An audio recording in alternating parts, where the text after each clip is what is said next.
Good morning, and thank you to Aidan and Thomas for organizing this session.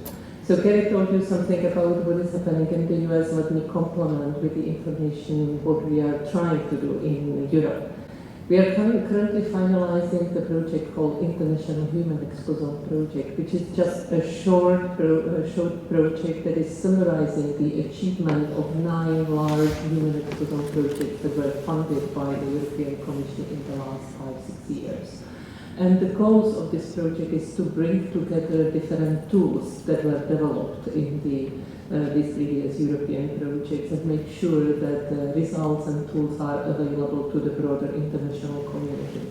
But one of the goals is also to show some case studies that demonstrate how these tools can be used to enable the exposome science.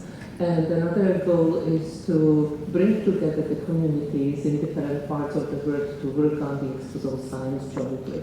So it's a very nice complementary project bringing together the efforts happening in different parts of the world.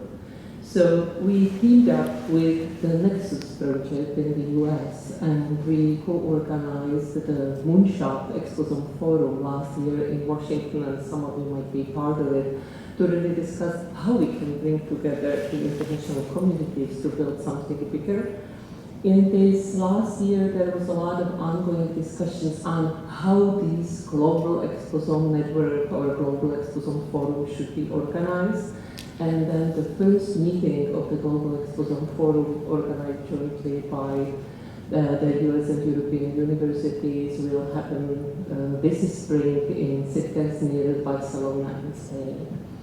And what is the whole idea is that we need to organize certain discussion and working groups at a global level to set up the coordination network, to set up the legal and ethical framework, to discuss emerging technologies, but also to reach out to policies. So some things really need to be solved at a global level. But then there is a lot of problems on the technical level that needs to be discussed. So what we need to discuss is how to harmonize our technologies, how to harmonize our data, how to make sure that we develop the scalable technologies and we create enough capacity. Because Gary already mentioned there are several ongoing million human genome projects in Europe, in America, but we need to develop enough capacity to work with them and to be able to analyze million exposomes. So this is really a big task, but it also includes making data available, investing into the open science, making sure that we can do large-scale studies. So it means we need to bring together data from population cohorts, from the clinical trials, to bring together geocoded data, not only about the natural environment and building environment, but also about the socio-economic factors that also contribute to the human exposome. Important part of it is also toxicology, because we need to understand what are the mechanisms behind the effects of the chemicals.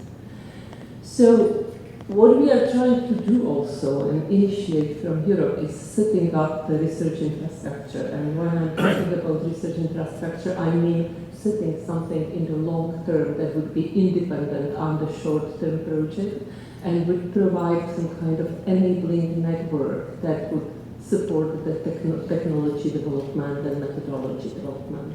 In 2021, we set up something called EIRENE, which is the network for supporting exposome science. Since 2021, it has been prioritized by the European Strategic Forum for Research Infrastructures, which means that Member States and European Commission will work jointly in the next 20 years to develop the local and regional capacities for the exposome science. And you can see we currently have 25 participating countries, not only from Europe, but also from the US, from Canada, from Japan, and some other countries.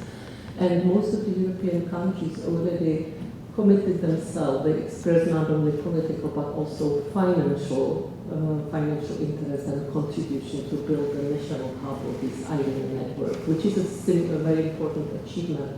And just last week, we learned that we got funded for our project proposals. So one of them really supporting IHEN in building the European legal entity in the long term. The biggest one of 8 million euros is supporting an open access to all those facilities we are building, but there is also one project in educational capacities for human exposome research. I was talking about the need to bring together population studies, laboratory capacities, data, toxicological knowledge. So these are exactly the capacities and working groups we have in IHEN, and where we want to work together to make sure that we are merging the existing tools. But the most important work is service, because those grants we got are not just to do our own science, but really open up the data, samples in the biobanks and available laboratory capacities, chemical and toxicological, for youth. So starting this fall, every 3 months you will be able to apply for the capacities. And then the services will be covered from the project. So people who have interest in cohorts and they want to have the exposome screen done on them, if they want to have an access to the data, if they want to have an access to the samples, you can ask for the capacities. And this is also something that should support the less developed regions, because human exposome is a global problem. It's not the US or European problem. We need to serve also other continents that may not have enough technological capacity, and this is the way to do that. But this is not everything. If you look at this picture, in the heart of it is really the core exposome science. It means describing the external exposome, the environment we live in, the internal exposome, which means all the biomarkers of exposure, vulnerability, and effect that we can measure in the body, and then the hazard assessment and chemical risk assessment. But we also need to have access to large-scale population cohorts, the clinical studies, social surveys. We need to collaborate with geneticists. We need to have access to socioeconomic data. And we can't build it all. The good message is that much of it has been already achieved. I said we are part of this European Strategic Forum that has already the 50 different research infrastructures serving in different areas of science. So we identified 12 of them that are bringing important pieces that can be leveraged in the exposome project, including the infrastructures organizing the international clinical trials, social surveys, those supporting biostatistics and bioinformatics, with those that are looking more into the translational research or grouping the biobanks. And services of all of those infrastructures will be provided under the science scheme.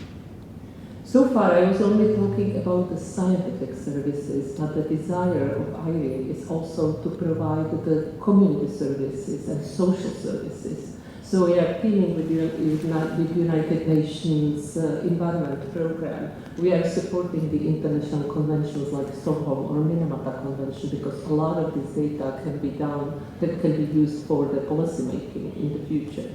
We are also closely working with the European Parliament, who required last year the development of so-called STOA report, which is a science and technology report to the European Parliament. And on February 24th, we are organizing a big press conference in the European Parliament, reaching out to the stakeholder communities and announcing establishment of something we call Exposome Alliance, which means bringing together scientists with the stakeholders. And of course, this is not only about talking about the big global communities and regional communities, but also the local communities. So one of our efforts is also building the community of practice around our cohorts at the local level, teaming up with the cities, with local companies, bringing together industries who can provide enabling technologies, but also the people. And being able to develop the stories that can explain not only to the politicians and stakeholders, but also to common people what we are doing and how they can benefit from it is crucially important. And as you can see on the right side of the picture, we are trying not to improve only the policy but we are also trying to improve the everyday life, improve the medicine, and come up with the new technologies, but also the medical services that would improve the public health of the future. Thank you very much.